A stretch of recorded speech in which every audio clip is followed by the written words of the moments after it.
Today I want to tell the story of my fourth unmedicated birth.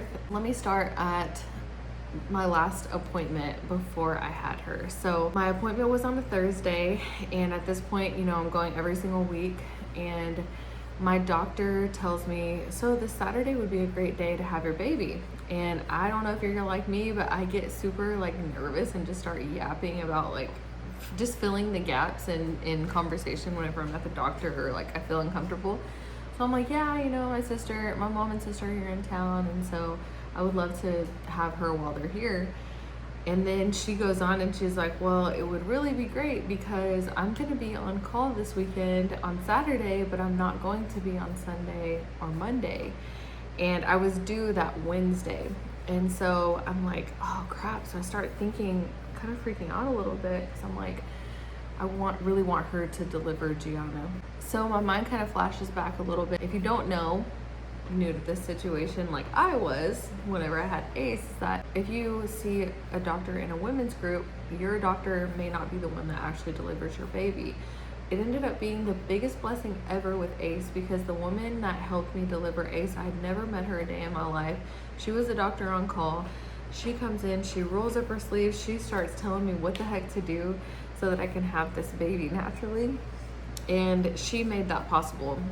My next birth with Valentino was not the same situation, and I had a male doctor, and I just did not have the experience. I still went unmedicated, but it was just kind of, I don't know, a little bit scary, and I just did not feel at ease. Santi, I had my doctor, and I had a great experience, and so with Gianna, I really wanted to have her again.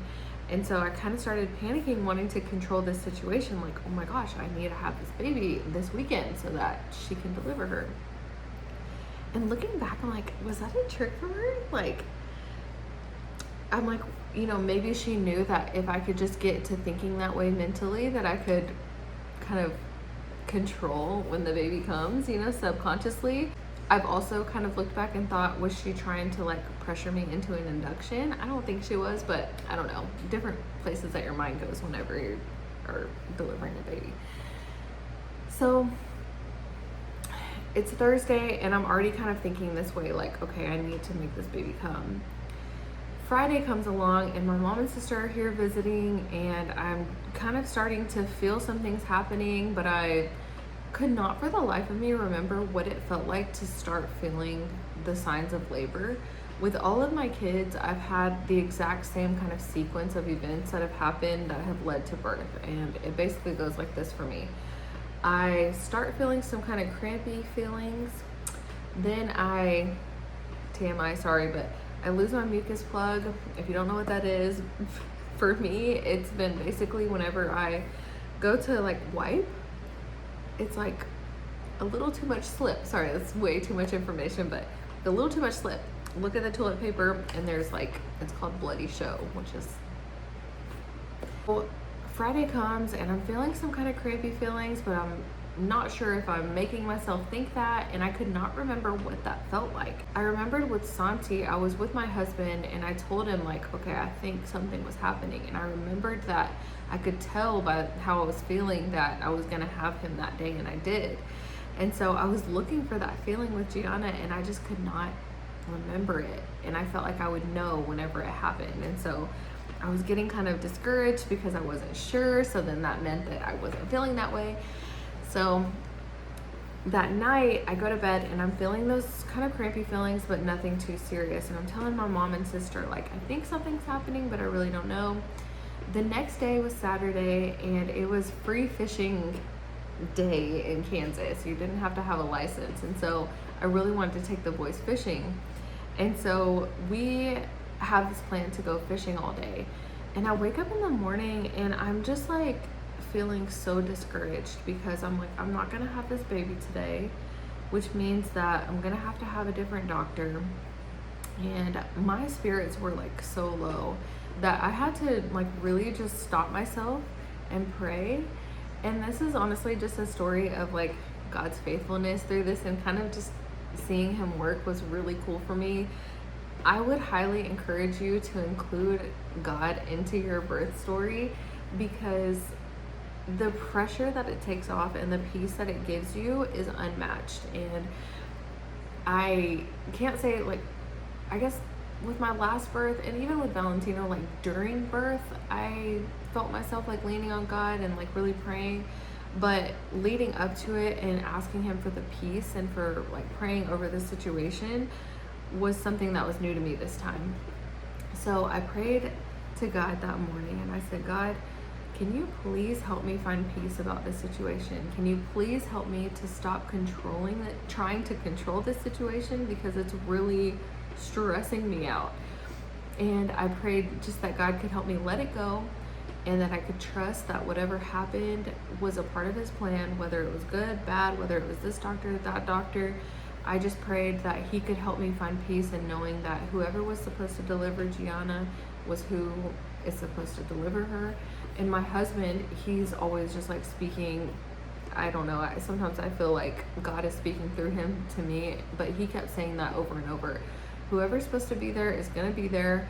Whatever's supposed to happen, it's in God's hands, it's not in yours. And so he always encourages me that way anyway. And so I prayed that to God, and at the end of my prayer, Tavis and I have been talking about the part in the Bible, I'll find it, but basically where Jesus says, anything that you ask in my name, I'll give it to you. Tavis had been talking about that a lot. And so at the end of the prayer, I said, and God, you said that if we ask anything in Jesus' name, that you would give it to us. So I said, I've heard about these unmedicated births that are pain-free. And if that's a thing, like if that can exist in your world that you created, could I experience that? Like I want to experience that. And I kind of just let it go. And the peace, like everybody always talks about like peace, like washing over you and like that type of thing. I didn't grow up in church, and so some of those like phrases and things that people talk about, once you experience it, for me, it's different than what it sounds like. But the peace that came over me was just kind of gradual throughout the day. Like I found myself thinking about other things, and I found myself being able to just like let it go and like not think about it, and to enjoy my kids and to be present. And you know, whenever I look back, I see that that was peace that he gave me, and he gave me, you know, he allowed me to surrender it. And so I felt that throughout the day. So we're out fishing, and I told myself, I'm not thinking about it. I'm not trying to force anything. I'm not going to be doing all of these things that induce labor. I'm just going to enjoy my day with my kids and my family. We go fishing. It was so fun. We went to a couple of different lakes, and the boys had such a great time. Valentino was loving putting the worms on the hook, messing with the worms. Ace was so determined to catch a fish. It was so cute. Santi took a great nap that day. Everything was just so fun. While we're out, I'm like walking around a little bit, and I was kind of pushing around the stroller in the grass. So I was moving, like, and I was working a little bit. And so I think maybe that was kind of making labor kind of come on. I could feel some of those crampy feelings a little bit stronger, and I was pretty certain at that point that that was what I was feeling. And so so at the second lake that we go to, I walk to the bathroom and I go to wipe, and there's bloody show. Come out, and I tell Tavis, okay, I think this is gonna happen. I think this is gonna happen today. He's asking, do we need to start getting everything ready? Do we need to leave this place? I'm like, I don't think so. I think we still have some time. Well, my doctor had told me, since this is baby number 4, once you start feeling contractions or like any type of action, basically, to go ahead and call the hospital and let them know that I would be in, because Santi came pretty quickly once I started labor at the hospital, or once I was in labor at the hospital. I call the nurse in the birthing center and I say, hey, this is Adriana. I'm having my 4th kid. I think I'm probably gonna have her today or tonight. And the nurse on the other line, she's like, oh my gosh, we've been hoping that we would hear from you today. The doctor said that you might be calling. And that was just like such a cool feeling for them to like know who I was, to be excited for me to come in. I don't know, it's a small hospital in a small community, and so that was kind of, I don't know, that made me feel good. I asked her a couple of questions. I'm like, okay, I don't want to have the baby in the car, like how quickly can this happen? And she was like, well, it really depends. And she said, but time your contractions, and instead of a contraction every 3 to 5 minutes, let's do 5 to 8. Once they're in the 5 to 8 range, go ahead and come in. So I'm like, okay. So I still was having like 30 to 45 minutes between contractions, and they were very light. Like I could just say they were happening and move on, and I wasn't having to breathe through them or anything like that. So we do start packing up. It's evening at this point anyway, starting to get late and everybody's hungry. So we start packing up, we order a pizza, we go home.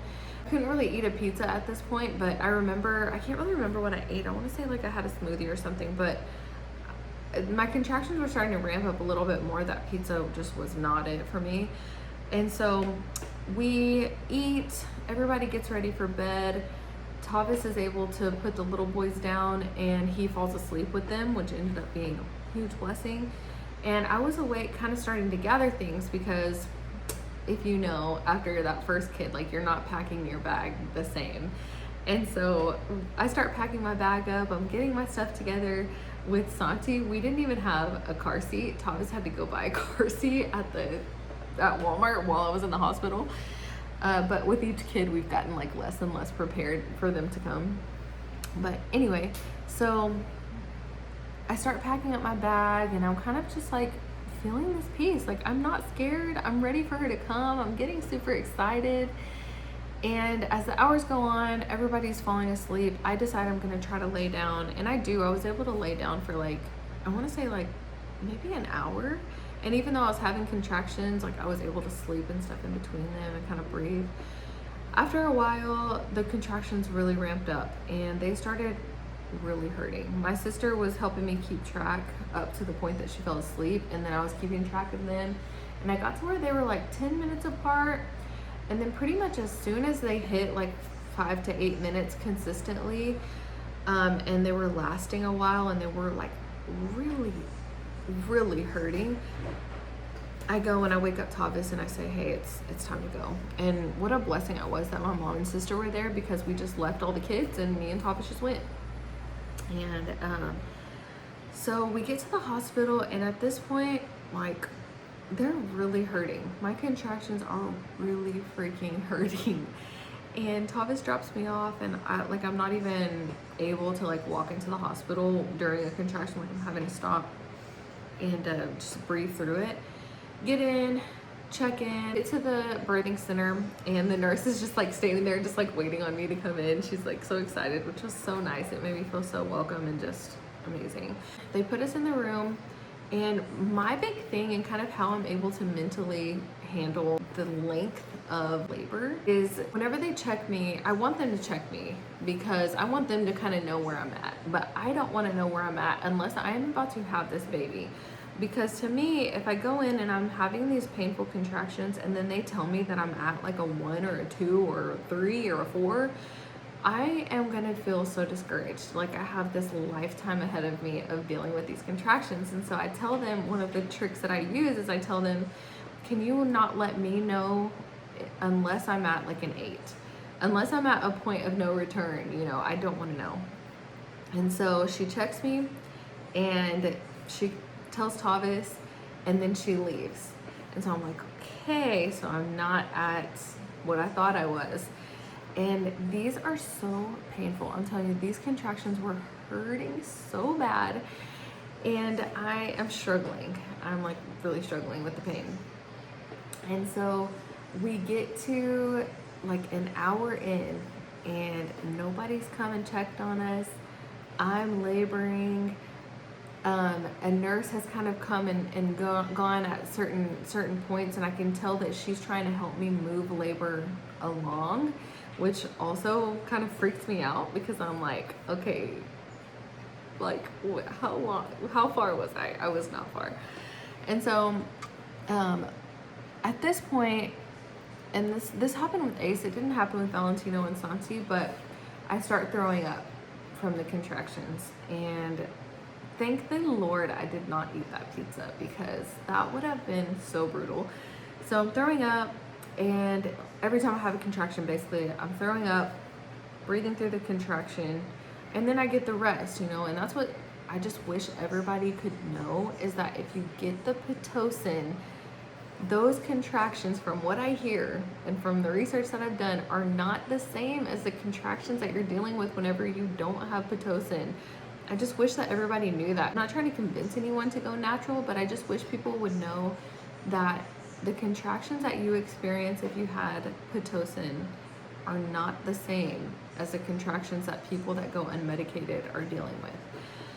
So I'm throwing up every contraction. The nurse comes in and she's like, have you ever had back labor like this before?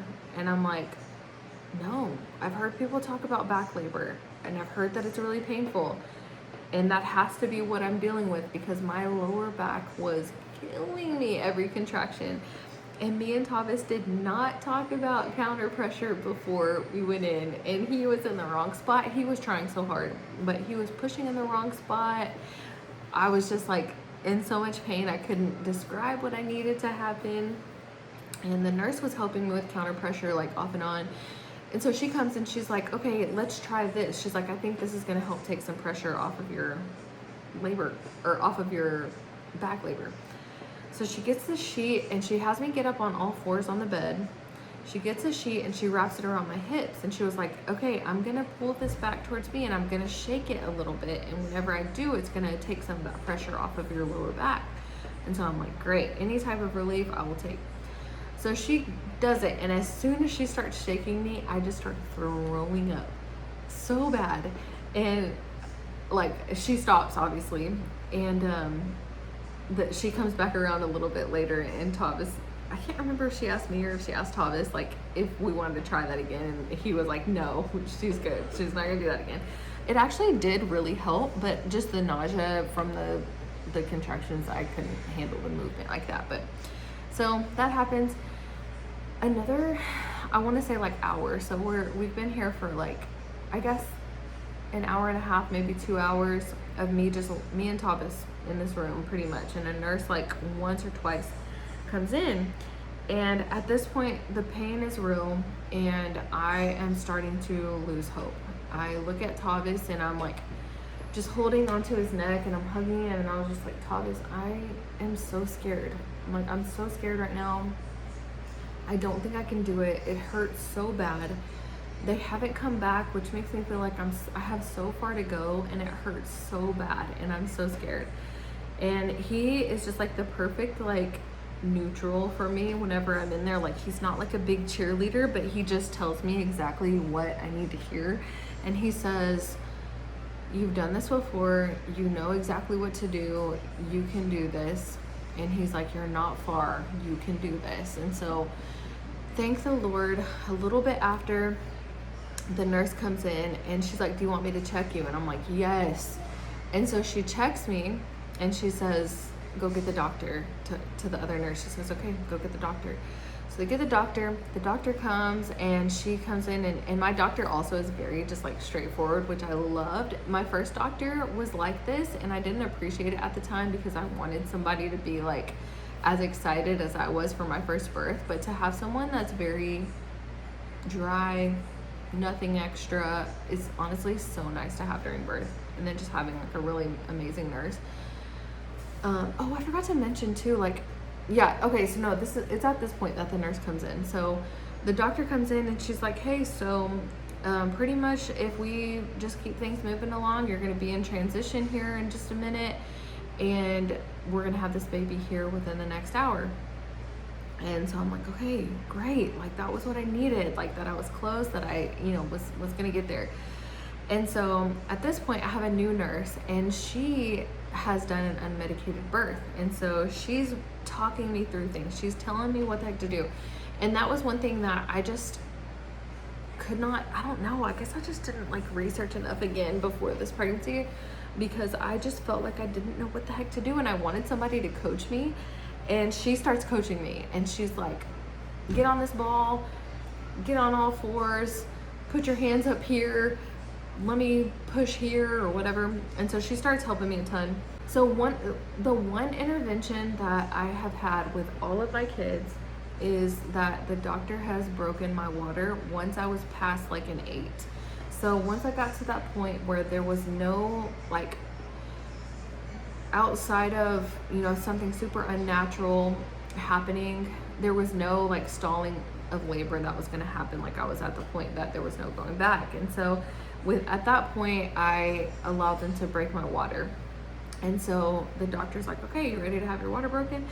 So she breaks my water. And if you've ever had this before, if you haven't, the pain from that is so weird. So they break your water and there's like this huge gush of fluid that you can feel, kind of like a pressure release, but at the same time the contractions like